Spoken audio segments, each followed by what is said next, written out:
My boyfriend of 6 years has always been amazing, but ever since we got engaged, a switch flipped, and he's turned into a complete nightmare. Now, I'm not sure I can go through with marrying him. My partner and I have been together for nearly 6 years. He has honestly been the most amazing, wonderful, and supportive person in my life. He doesn't just make me happier, he makes me healthier. He's been absolutely fantastic in every way imaginable. About 2 years ago, we had the big marriage talk. We were both honest about what we wanted. He admitted that getting married made him so nervous. He has literally never seen a successful marriage. Every marriage he's ever witnessed has either ended in disastrous divorce or very sad premature death. I said I would stay with him whatever he chose, but there are some things I wouldn't do unless we were married. Just as he's seen too many marriages fail, I've seen too many loved ones be abandoned by men once the kids come along or when he finds a better option.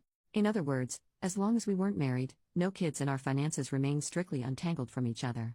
He proposed to me a few months after that, and since then, he's turned into an absolute nightmare. First, he refuses to do anything wedding related but accuses me of taking over and being a bridezilla when I make decisions without him. He does things behind my back, like inviting our friend who has 4 kids to bring the children when we agreed the only exception to the no kids rule would be my niece, who will be 3 months old, and for obvious reasons, she can't be separated from my sister for the weekend. I can swallow that frustration, but he's also become hypercritical. Any mess around the house, even if he made it, if I haven't cleaned it up by the time he gets home, he refuses to talk to me.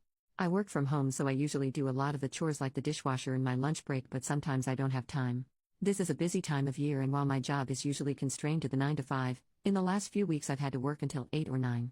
When he stormed in last night angry that he had to clean the kitchen and I pointed out I've been working for 12 hours straight, he looked me in the eyes and said so. He's threatened to throw me out the house and call off the engagement 4 times already. He's stopped initiating lovemaking. I've come to dread the sound of the door unlocking because he can't go 5 minutes without finding a problem to have with me.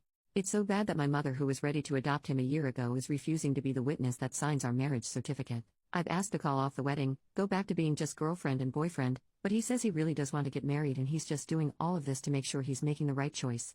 Increasingly though, all he's done is convince me I'm making the wrong one. Edit to add, if it wasn't clear, I'd already decided not to marry him when I made this post. I'm packing up and going to my mum's for now. I'm safe and don't need anyone to call the cops. Thanks to the person who offered though. Also, I feel I should clarify that when we discussed, I told him I would be perfectly happy not getting married if he didn't want to. I knew he feels generally disillusioned with marriage. I just simply wasn't willing to commit to something like kids or a mortgage if he couldn't honestly say he was planning on staying with me for the rest of our lives. Nothing would have happened if he hadn't asked me. Relevant comments. Did he agree to marry only for financial reasons? I don't think so. I have thought a lot about that. At the time he proposed, we knew his grandma was going to pass away soon. We were renting the house next door to her, and while we knew he'd inherit the house we were living in, the 2 houses had slowly merged gardens in the 10 years he and his grandma had been living next to each other. The 2 houses have been in the family since the 30s, so he was quite keen on buying next door to both avoid losing it. The family member who inherited it couldn't afford to keep it, but also because having a stranger live there would have been a huge privacy issue for both houses. We'd hoped to rent it to a friend or another family member. He does earn a lot more than me, but he's self-employed, so the banks are quite wary of loaning to him. I work in a university which the banks consider a safe professional job, so getting credit and loans would have been much easier if he'd been married to me. Thinking back on it, I wonder if he asked me not because it was something he wanted per se, but just something that made sense. We'd been together for a while, so it made sense to keep moving forward. It made financial sense, and his family liked me. I'm not a perfect partner or person, but weighing it all up, marrying me had lots of factual advantages for him. I even have dual American citizenship, and he'd always dreamed of moving to America one day. Update 2.5 weeks later. Sorry for the wait, folks. I've had a lot to do. This has honestly been one of the hardest things I've ever had to do. I'm back in with my parents, which is awful. I hate it. I feel like a teenager again. They're being very supportive, and I'm grateful I had somewhere to go, but the house is so damn loud, and I forgot what it was like. I'm trying to find an affordable apartment, but it's London, so that feels like a bit of a pipe dream. To top it all off, canceling a wedding a month before is expensive. Only the celebrant and the photographer have accepted refunds. Every other vendor has been paid in full, and that's money just flushed down the toilet. It's been exhausting. Before this, I was in a pretty great financial situation. I had savings and a plan and a house and a financially stable partner. Now I have less than a tenth of my savings, nowhere to live, and no real prospect for the future. It's not easy processing losing him, not easy at all. I'm still in the part where everything makes me cry and you feel like someone has taken scissors to your soul, but I've experienced both grief and breakups. I know this feeling will eventually fade, even if it might never completely disappear. When it's mixed in with the relief of being able to exist without criticism every 5 minutes, I'm hopeful it will pass sooner rather than later. But I have no experience for this kind of existential fear of being alone, not having the family I've wanted for so long, not knowing what's next, actually trying to date someone.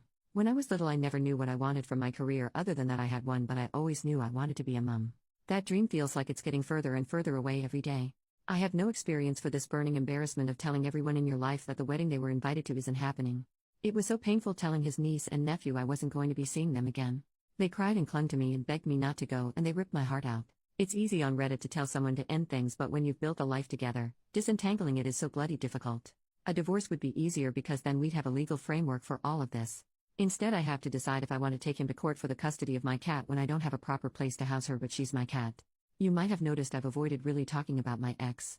We're communicating through our parents. He tried to reach out several times, but if I talk to him, I know I will do what I always do. I will buckle and take him back because I love him very, very much. I've been in therapy, again courtesy of my parents, and my therapist has to keep reminding me to love myself more than I love him. I miss him anyway. He's promised to change, promised couples counseling, promised he knows he was wrong. But he also hasn't said the word sorry yet. Such a small word, and yet so telling. He's been generally pretty accommodating to me. Expenses have been split 50-50, which is fair but certainly a worse deal for me. He left the house so I could gather my things in peace. I can tell from the state of it this has hit him hard. The cats have been the only sticking point, and I understand why. The house is old and creaks. Being there alone isn't fun. Neither of us liked it when we were alone, and a large part of the reason we got cats was for the company at night when the other was away. I'm sorry if this wasn't the update you wanted to hear. My mind is all over the place.